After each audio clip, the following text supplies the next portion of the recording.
Ya, baik. Terima kasih atas kesempatan yang diberikan. Kami dari kelompok 1 akan mempresentasikan di sini hasil kerja kami yang berjudul masalah ekonomi politik yang berkaitan dengan etika Kristen. Ya. Perkenalkan, nama saya Julius Molina. Nama saya Adelis Bangga. Perkenalkan, nama saya Nelson Molina. Dan saya Raden Islam. Di sini kami akan memberikan dengan slide.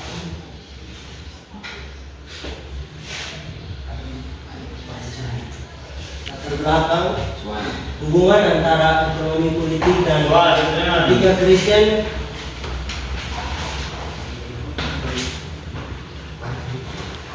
merupakan isu yang kompleks dan krusial dalam masyarakat modern.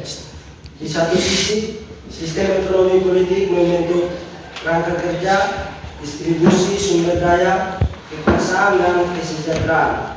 Di sisi lain, etika Kristen menawarkan seperangkat nilai moral dan prinsip ilahi yang seharusnya membimbing perilaku individu dan institusi. Seringkali terjadi ketegangan antara tujuan-tujuan ekonomi politik yang berorientasi pada efisiensi dan pertumbuhan dengan tuntutan etika Kristen yang menekankan keadilan sosial,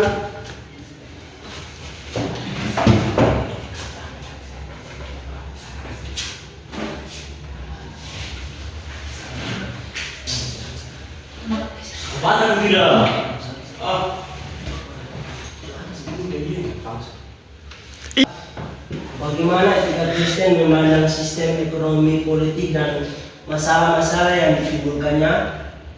Apa saja contoh konkret masalah ekonomi politik yang berbenturan dengan etika Kristen? Bagaimana kita memberikan panduan dan solusi terhadap masalah-masalah ekonomi politik dari perspektif etika Kristen? Bab 2, pembahasan. Fondasi etika Kristen dalam konteks ekonomi. Etika Kristen tidak menyediakan cetak biru ekonomi yang spesifik, namun menawarkan prinsip-prinsip moral fundamental yang dapat menjadi landasan bagi penilaian dan tindakan ekonomi. Prinsip-prinsip ini berakar pada teologi penciptaan, dosa, penebusan, dan kerajaan Allah.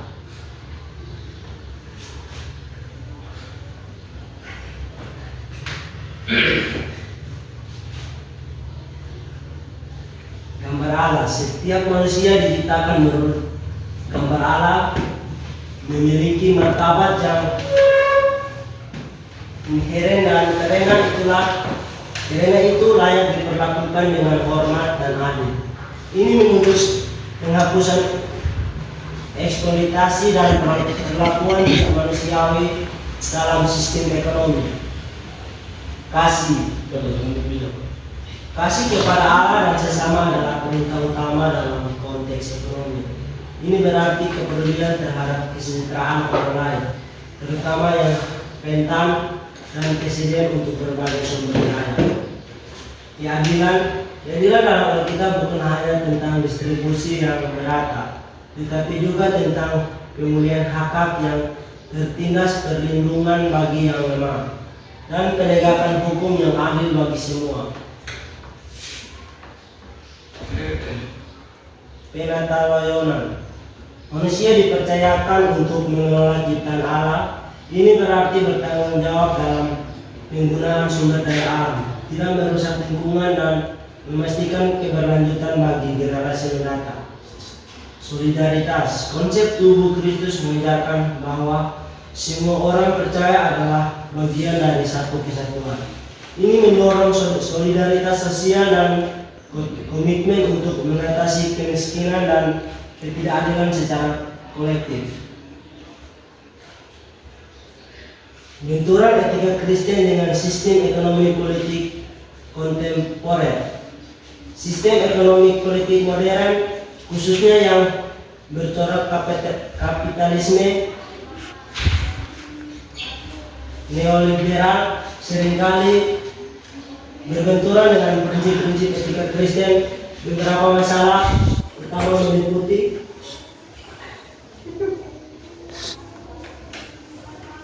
ketimpangan ekonomi yang melebar.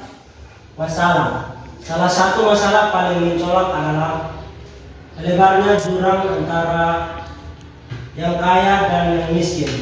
Kekayaan cenderung terkonsentrasi pada segelintir orang, sementara sebagian besar populasi berjuang untuk memenuhi kebutuhan dasar. Sistem yang terlalu menekankan akumulasi modal dan keuntungan seringkali mengabaikan distribusi kekayaan yang adil.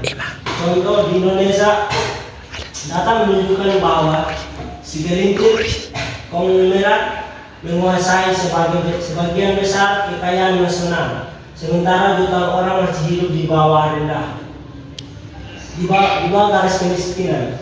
Kebijakan pajak yang kurang progresif, upah minimum yang rendah, dan akses yang tidak merata terhadap pendidikan dan kesehatan memperparah masalah ini.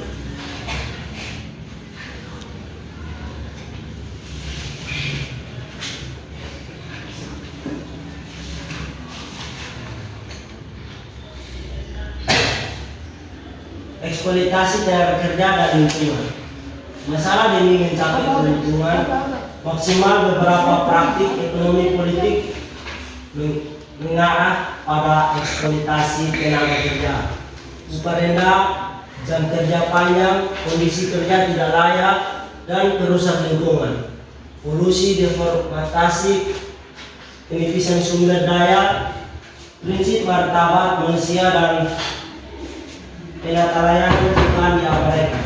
Contoh kasus-kasus perusahaan garmen yang membayar upah di bawah standar kelayakan, atau perusahaan tambang yang menyebabkan kerusakan lingkungan parah tanpa mempertanggungjawabkan, merupakan gambar nyata eksploitasi ini.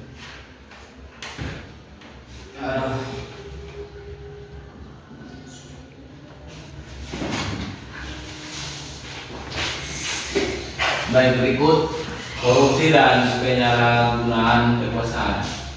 Masalah korupsi, kolusi, dan nepotisme atau biasa disebut dengan KKN adalah penyakit kronis dalam banyak sistem ekonomi politik.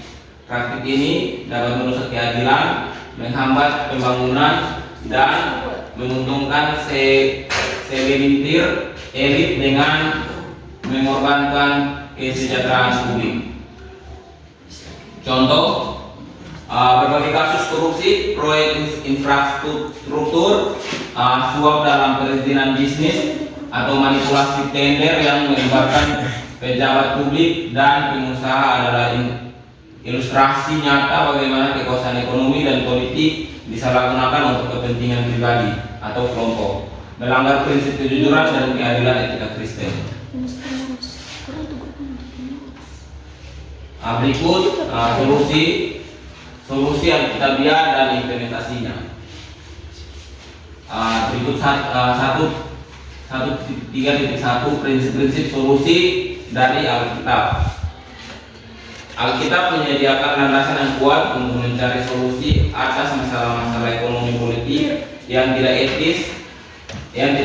Beberapa prinsip kunci meliputi tanggung jawab sosial yang terambil dalam Ulangan 15 ayat 7 sampai 11 dan Amos 5 ayat 5 sampai 24.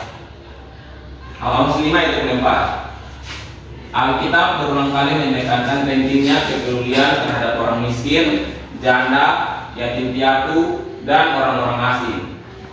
Sistem ekonomi harus dirancang untuk melindungi dan mengangkat mereka yang rentan, bukan malah menindasnya.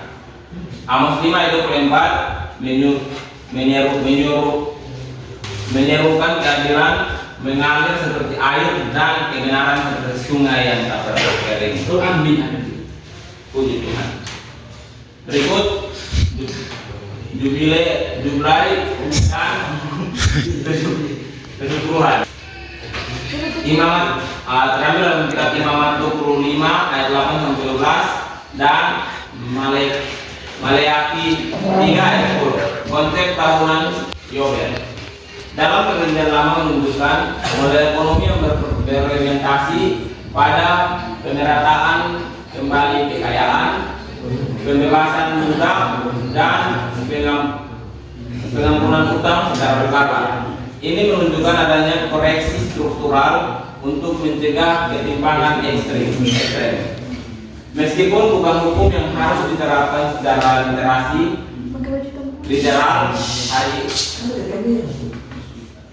literal hari ini, prinsip ini baiknya bahwa tanah dan kekayaan adalah milik Allah dan harus digunakan untuk kesejahteraan semua tetap relevan. Keseluruhan juga mengajarkan prinsip berbagi dan mendukung pekerjaan Allah serta kaum yang membutuhkan. Berikut etika kerja dan kekayaan terambil dalam Efesus 4 ayat 28 dan 1 Timotius 6 ayat 10, 17 sampai 19. Alkitab mendorong kerja keras dan kejujuran, namun juga meningkatkan terhadap cinta uang yang berlebihan. Memperingatkan terhadap cinta uang yang berlebihan. Paulus mengajarkan bahwa kekayaan harus digunakan untuk kebaikan sesama dan tidak boleh menjadi sumber keserakahan.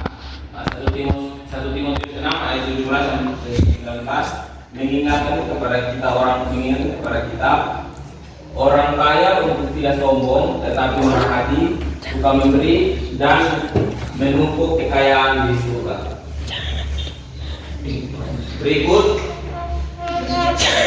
pemerintahan yang adil terambil dalam Roma 13 ayat 1 hingga 7 dan Mazmur 82 ayat 3 sampai 4. Alkitab mengakui peran pemerintah sebagai pelayan Allah untuk yang adil terambil dalam Roma 13 ayat 1 hingga 7 dan Mazmur 82 ayat 3 hingga 4. Alkitab mengakui peran pemerintah sebagai pelayan Allah untuk menegakkan keadilan dan ketertiban.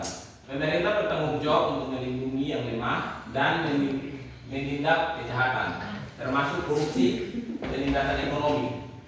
Mazmur 82 ayat 34 mengatakan, ayat 3 hingga 4 mengatakan, menyerukan hakim-hakim untuk membela hak orang lemah dan yatim piatu, serta memberikan keadilan kepada orang sengsara dan miskin.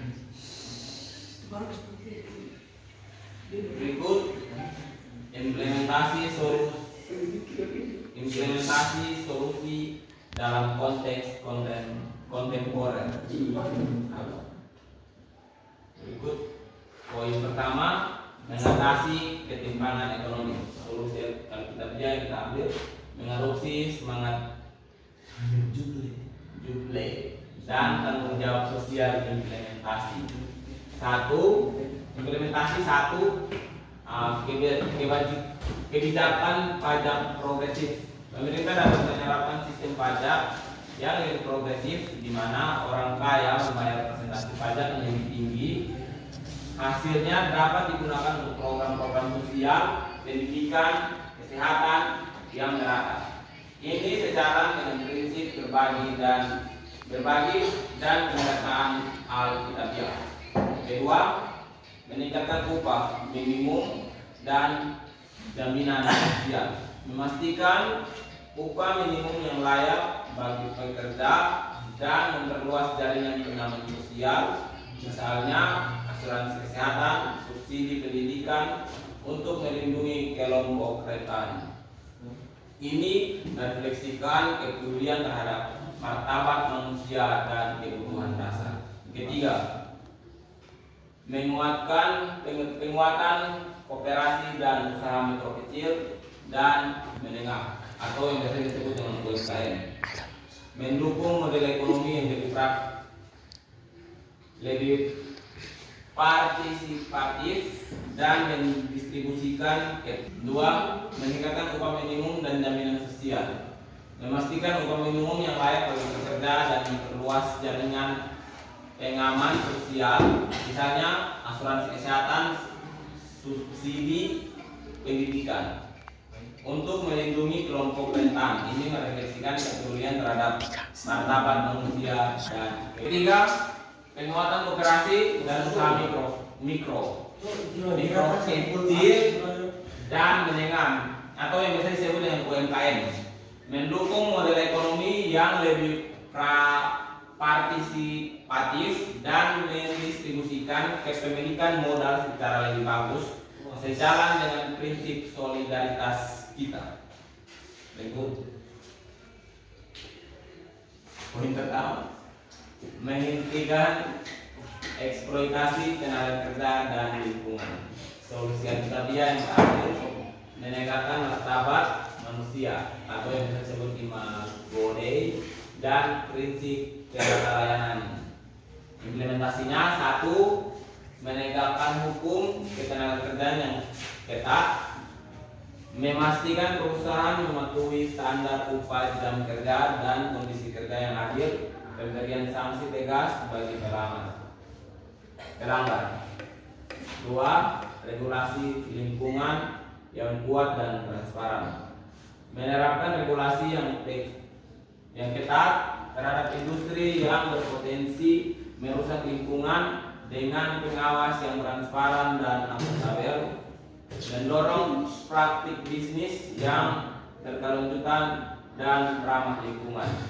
3. Edukasi dan advokasi. Gereja dan organisasi Kristen dapat berperan dalam mengedukasi masyarakat tentang hak-hak pekerjaan dan isu lingkungan, serta melakukan advokasi kepada pemerintahan dan perusahaan untuk praktek yang lebih etis.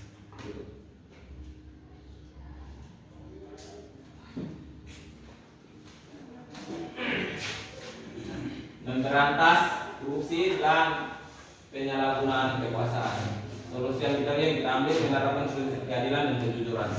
Implementasinya: poin pertama, pembaruan sistem hukum dan penegakan hukum yang tegas, memperkuat lembaga anti korupsi, memastikan independensi peradilan, dan memberikan hukuman yang berat bagi pelaku korupsi tanpa pandang bulu. Ini merefleksikan seruan Alkitab untuk keadilan yang mengalir seperti air. Berikut, meningkatkan transparansi dan akuntabel, mewajibkan transparansi dan dalam pengelolaan anggaran publik, pengadaan barang dan jasa, serta laporan keuangan perusahaan, mendorong partisipasi publik dan pengawasan. Berikut, pendidikan etika dan moral. Gereja memiliki peran vital dalam menanamkan nilai-nilai kejujuran, integritas, dan keadilan sejak dini melalui pendidikan dan pembinaan spiritual.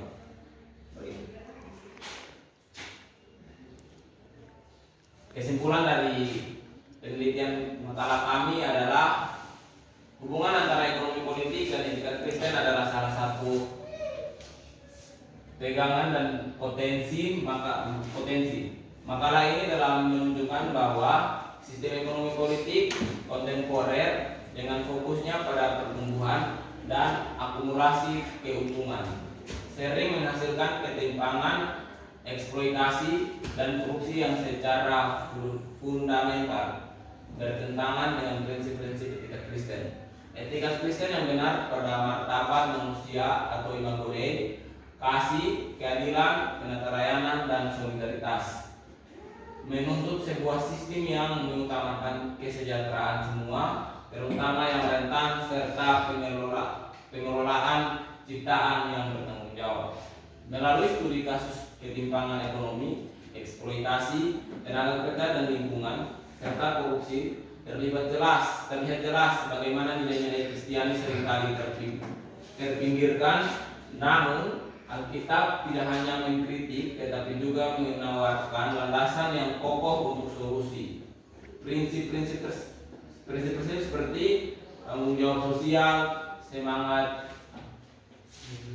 Jule untuk pemerataan, etika kerja yang jujur, dan tuntutan akan pemerintahan yang adil, memberikan panduan yang jelas untuk membangun sistem ekonomi politik yang lebih manusiawi dan berpihak pada keadilan. Berikut. Sekian dan terima kasih. Nanti, gimana? Nanti yang 1, 2, 3, oke. Ya baik, mungkin itu saja. Di sini kami akan membuka ruang pertanyaan. Mungkin ada yang mau bertanya dari kelompok lain. bebas.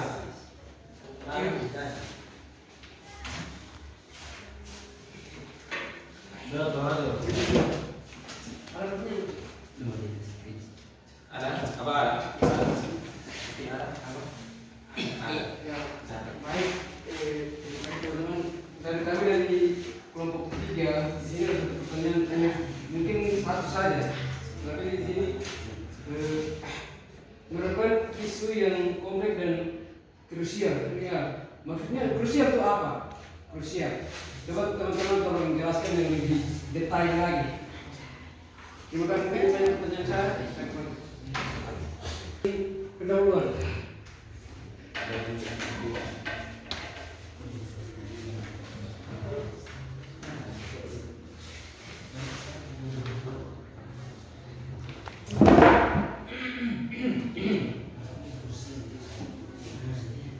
Pertanyaan yang krusial ya. Krusial.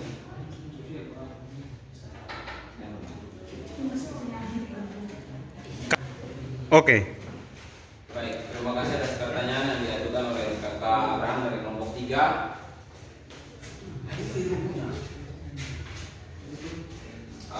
Di situ di situ tertulis bahwa hubungan antara ekonomi politik dan etika Kristen merupakan isu yang kompleks dan krusial dalam masyarakat modern. Nah, ada krusial di garis bawah itu pengertian atau dia punya bahasa Latin yang biasa dipakai sehari-hari itu sangat penting.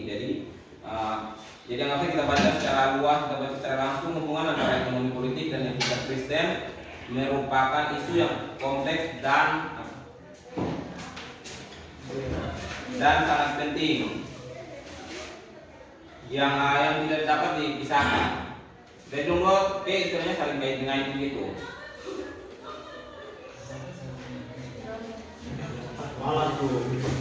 Mungkin ada yang mau menanggapi atau jawaban kita mungkin kurang memuaskan. Mau sanggah, kami buka waktu yang seluas-luasnya, bebas. Mana juga ya? Tergantung waktu juga ya. Baik, Kalau pas aja itu tuh. jawabannya Saya sama apa? Pas, apa? Baik, berikut. Baik, teman. Mas. Kakak Kakak Seria mau bertanya.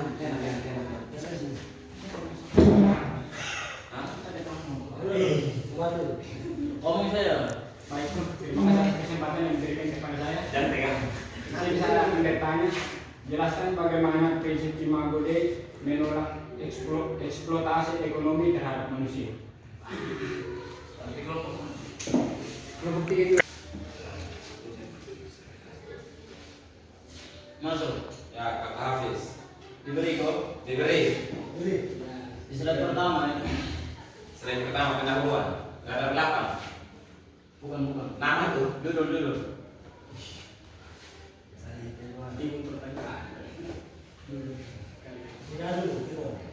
Baik, kami dari kelompok ingin bertanya tentang Suara.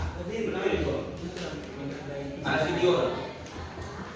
masalah ekonomi politik yang berkaitan dengan etika Kristen. Coba teman-teman kelompok 1 jelaskan masalah ekonomi politik apa yang terjadi di etika Kristen sekarang. Politik. Masalah-masalah apa Politik yang terjadi di etika Kristen sekarang.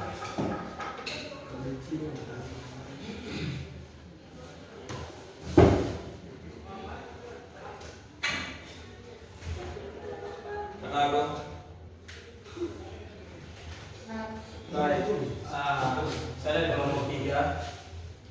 sini hanya ingin bertanya tadi dalam teman-teman punya presentasi itu ada menyebutkan kata jubil,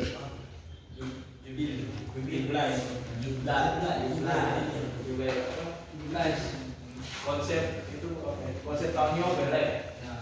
Itu tuh seperti apa dan kenapa jadi kawan-kawan dong pilih itu konsep tahun Nobel dalam kawan-kawan dong presentasi hari ini? Apakah ada punya maksud atau ada punya Maksud dari dia punya maksud dari ini barang itu biasa toh. Dia fungsi dan manfaat kenapa kita akan masuk bisa presentasi. siap. Terima kasih. Makasih kakak jangan lupa ya kakak dari kelompok lain. Ada Dari lagi. Tony. Ya. Tadi coba kakak satu orang satu ini. Biar Tadi bilang beda bang. tanya sah. Di sini kan kita berbeda-beda. Jadi Iya. kalau pertanyaan banyak begitu. Kalau terus. Sepakat. Pakai skema dulu. Dia begini, kakak asal pertanyaan tadi bilang apa?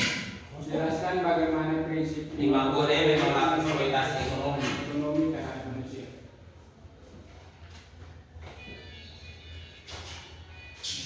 Apa lagi?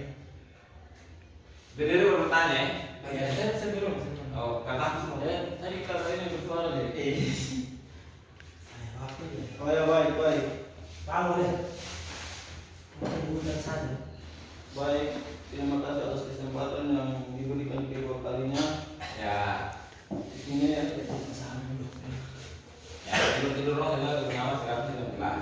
Di sini saya ingin mau bertanya tentang di rumusan permasalahan di pendahuluan.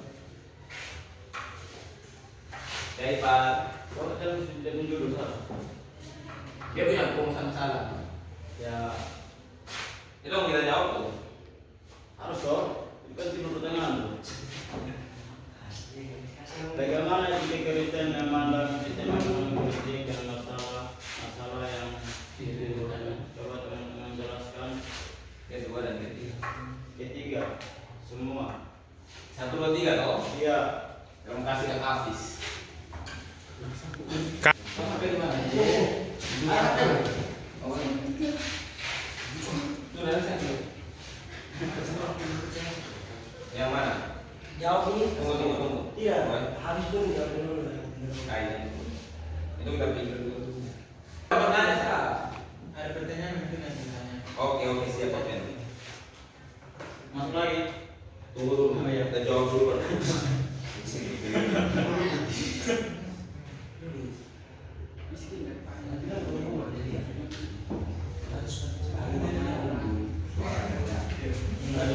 Menolak eksploitasi ekonomi pada manusia. Begitu kan? Nah, itu kan Imam Kode itu dia pakai sendiri kita diciptakan gambar dan rupa Allah. Gambaran apa? Gambar dan rupa Allah. Gambar dan rupa Allah. Nanti mau tanya ya kata tanya. Berarti kan mau senang. Gambar dan rupa Allah. Nah, eksploitasi itu kayak tindakan yang memanfaatkan. Nah, kita ini kan diciptakan menurut gambar dan rupa Allah. Terus Oh, kita ini diciptakan menurut gambar dan rupa Allah. Terus kita itu sudah seharusnya kita menolak untuk kata eksploitasi atau kata yang di sini bahasa sehari-hari mungkin disebutkan dengan memanfaatkan orang. Itu pasti sudah dilarang dalam kitab. Tuhan suka turun perintah. Kalau kita itu dilarang untuk saling memanfaatkan, saling iri dong. Jadi menurut kata syariah itu wajar untuk kita tolak atau tidak? Terima kasih. Yo bere. konsep Ya.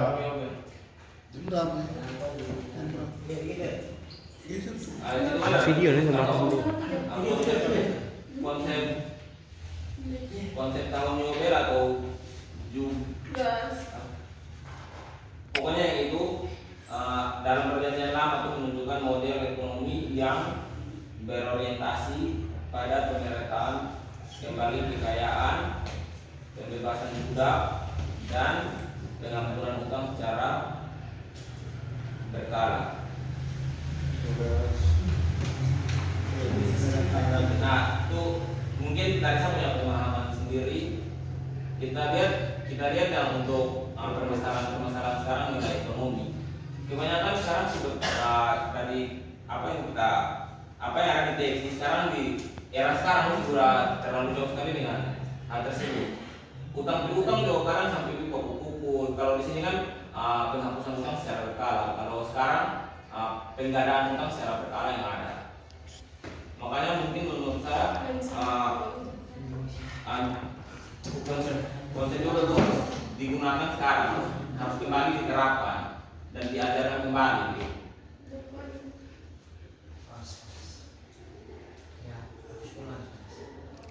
Konsep itu ditemukan oleh kamu.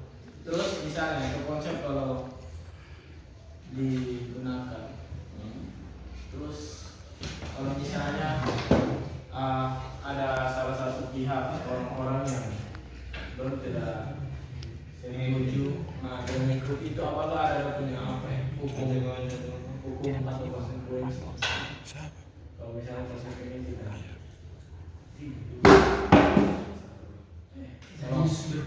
Ini mungkin sudah aturan dari sananya, dari langsung sudah tulis dari kitab. Manusia bumi boleh apa dimasak. Kan ini kan orang yang kalau kita lihat sekarang orang yang utang. ya. Tapi kalau utang kan pasti ada aturan nih. Kayak contohnya sekarang banyak sekali koperasi, pasti sudah ada aturan. Tapi dong kalau langgar aturan, dong tunda, pasti aturan lo akan pakai. Mungkin hal yang sama juga. Kan ini kan sudah tertulis sama kita, atau mungkin nanti Tuhan langsung bertindak langsung. Terima kasih. Dan mungkin untuk kapasitas pertanyaan yang mengenai 3 pertanyaan di rumusan masalah, Bapak. Dari 3 pertanyaan itu langsung sudah ada di pembahasan. Jadi orang kita kalau susun makalah, laporan, itu nanti yang sudah ada di rumusan masalah, nanti sudah langsung kasih masuk di pembahasan. Jadi mungkin kakak kurang jeli dalam memahami atau mendengar, mungkin itu nanti kakak coba baca ulang lagi. Nanti semua jawaban dari situ. Dan mungkin kita baca ulang lagi dari awal. Iya. Masuk ya, Om. Mungkin untuk guru. Sudah pertanyaan pertama belum? Yang judul masalah. Oh, salah ya. Terjadi. Kemarin Jadi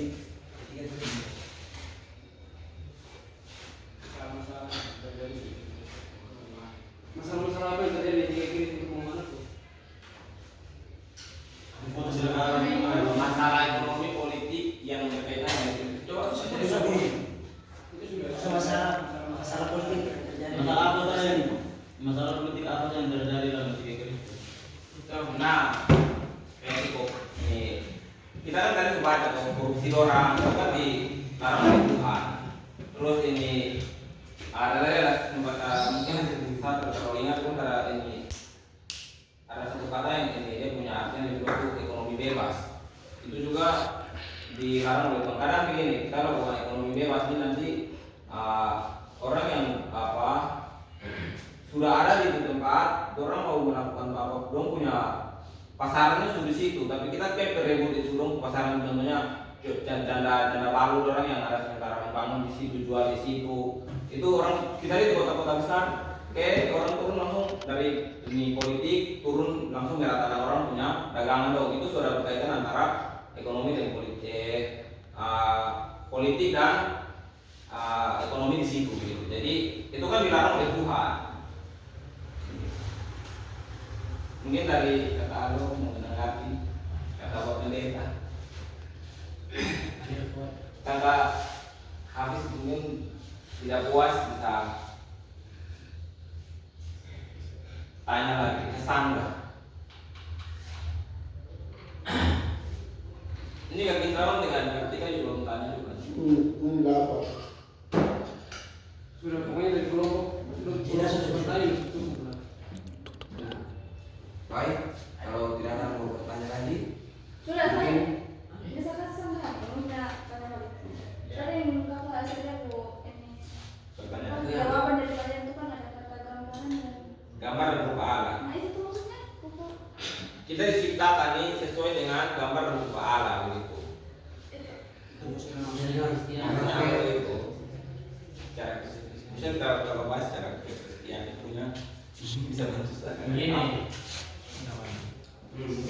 proses pemikiran. Ya. Dimana kita manusia ini apa ya? Kita diciptakan dari tanah liat. Ya. Ya, Tuhan, kita dibentuk sesuai dengan rupa dan gambar Allah. Rupa dan gambar Allah. Tuhan kita kasih kita bernafas kehidupan bagi kita. Ya, Bapak bentuk rupa dan gambar Allah ya. Itu seperti apa? Itu. Ini pertanyaan. Rupa dan gambar Allah. Kita ini sama semua, sama seperti tidak, makanya puasa tidak mungkin sama. Itu melawan Tuhan. Nah begini, menurut gambar berupa alat. Kita punya cerminan diri itu sama dengan tindakan Tuhan gitu. Tidak mungkin buat Tuhan ciptakan menurut gambar berupa alat. Kita punya wajah semua, tidak mungkin sama dengan Tuhan punya gitu. Jadi kita punya tindakan, kita punya perbuatan. Itu Tuhan mencerminkan gambar berupa alat gitu. Jadi macam dengan istilahnya gambar berupa alat, tapi di tercerminnya kita punya tindakan, kita punya perbuatan sehari-hari gitu. Bagaimana kita iman tumbuh, kita bertumbuh dalam Tuhan, gitu. Kita melindungi ciptaan Tuhan. Itu secara mutlak kan tidak bisa diubah. Betul. Mengubah cerita Mas Angga. Boleh. Ini tidak masuk. Ini kan Jadi tak mau masuk. Ini tidak masuk. Baik, kalau tidak ada pertanyaan, kami mungkin tutup ruang pertanyaan. Mungkin itu saja. Sekian dan terima kasih kami dari kelompok 1.